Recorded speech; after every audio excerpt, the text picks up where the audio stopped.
Hey y'all! Alright, so we're in my kitchen today because we're going to talk about some paints that you may be able to make out of things that you have in your house.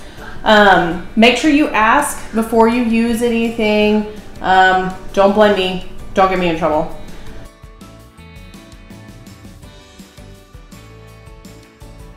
Alright, so just a few things that I found that I'm hoping will make some paint. I'm going to try them out. Honestly, I haven't done it before, so we're just going to see what works and maybe what doesn't. Alright, so first over here I've got some Starburst. I'm using just pink and yellow, and then I also have used the Starburst jelly beans. I'm using orange, green, and purple, using our secondary colors there, if you notice that. And then I'm also using some just sugar sprinkles that I have, and I'm using those for our primary colors. I have blue, yellow, and red. And then I'm also using the Kool-Aid powder mix, and I have some blue and red in that as well. And I'm also using some spices. So I tried to find some that have some color to them so that maybe they could make a picture. And I'm trying out some ginger, sage, and cinnamon. Alright, so to get these colors, I just took plain white bowls, I put whatever material I have in there, and I added just a little bit of water because I want it pretty concentrated. Especially with like the Kool-Aid, you don't want it as diluted as you would make it like when you're making the drink. You want to have a whole lot of concentrated color in this. Same thing like with the jelly beans. I put my candy in there and just a little bit of water so I have a really strong color to use for later. Alright, so the first thing I'm going to try are the Starburst, which I have pink and yellow. And I thought, what a perfect picture for yellow and pink, none other than SpongeBob and Patrick. Starting with the pink, swirling it around in my candy mixture here. We're going to see how this turns out. Alright, so the Starburst is super, super faint. Let's see if I can get it off the candy if that works better. So this is really, really light. It's still there, but it is just barely there.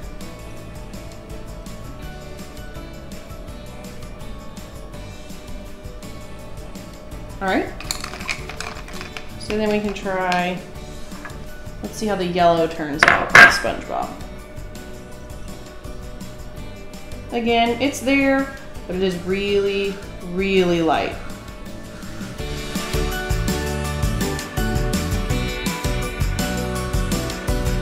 Alright, so the Starburst were really, really light. They still showed up, but they're still super, super light. They're a very pale watercolor look, but it's really not that bad. Alright, so next let's try the jelly beans.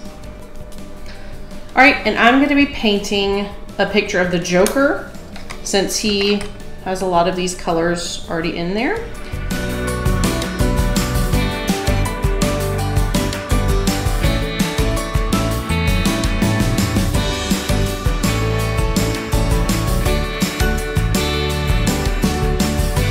Alright, so the Starburst jelly beans actually turned out pretty good. Again, it's a light color, but it's very watercolory looking.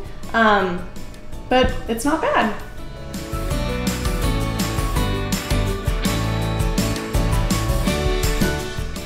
Alright, so next let's try the sprinkle mixes, where I poured a little bit of sprinkles and add just a little bit of water. Again, hoping for a bold color, but even a nice watercolor would be great too. Alright, so for this one, I'm going to be doing a unicorn, and since I'm using my primary colors, I want to try to blend and see if I can do that as well, and see if I can get some other colors by mixing these.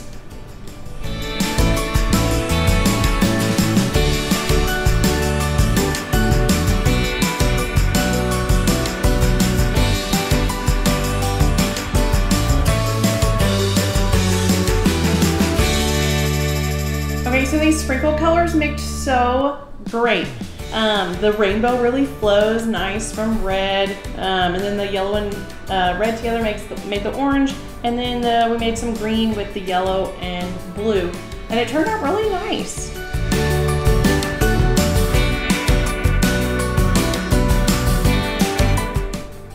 All right, so next we're gonna try the Kool-Aid packets and see how those turned out. So remember, I added a lot of powder and very little sugar, not like the same way you would mix a drink where it's mostly water and a little bit of powder.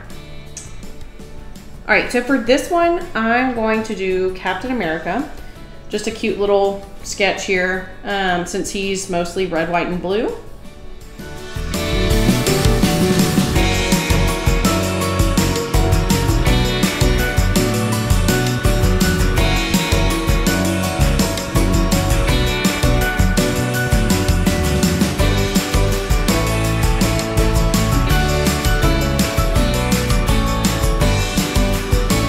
All right, so the Kool-Aid packets work great.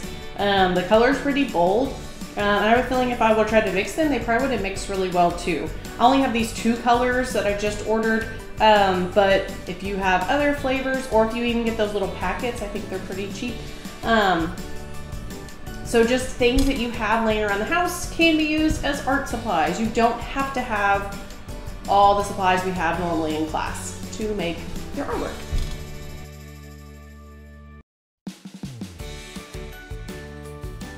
All right, so the next thing I'm gonna try are these spices, which kind of have a really earthy tone to them. So I'm gonna try doing just like a really simple portrait. The good thing about using this cinnamon is it smells amazing. All right, so the first thing I'm gonna try is this ginger. I'm gonna try it on her skin color. It's not bad. Didn't quite dissolve all the way, so it's a little bit spotted, but we can just pretend she has freckles. I'm gonna try the sage, which does not look very pretty. You kind of know what that does, like maybe in her hair. Yeah, I don't recommend the sage.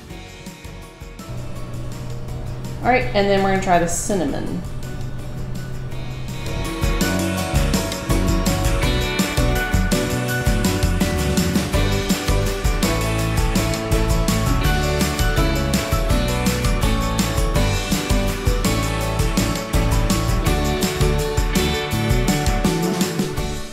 All right, so for the spice painting, the hair actually I feel like looked kind of good, but they're very speckledy. The ginger made a nice skin color. It's very light, but it could totally work if you were doing a portrait of someone.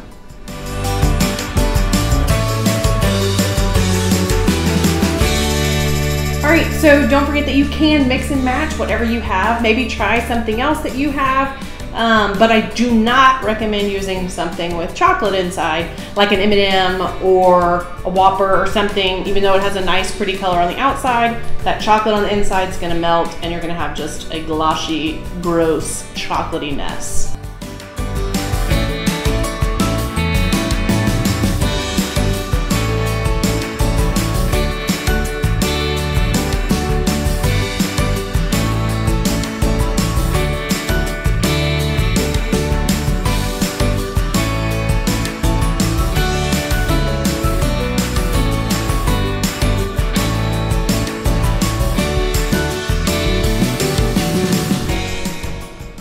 All right, and also make sure that you throw your sugary paintings away because they might just attract not only some admirers, but some bugs as well. So make sure you take a picture of those before you toss them and share them with me. I would like to see what all y'all have created, or if you've used anything else that I didn't mention before, I would love to see it.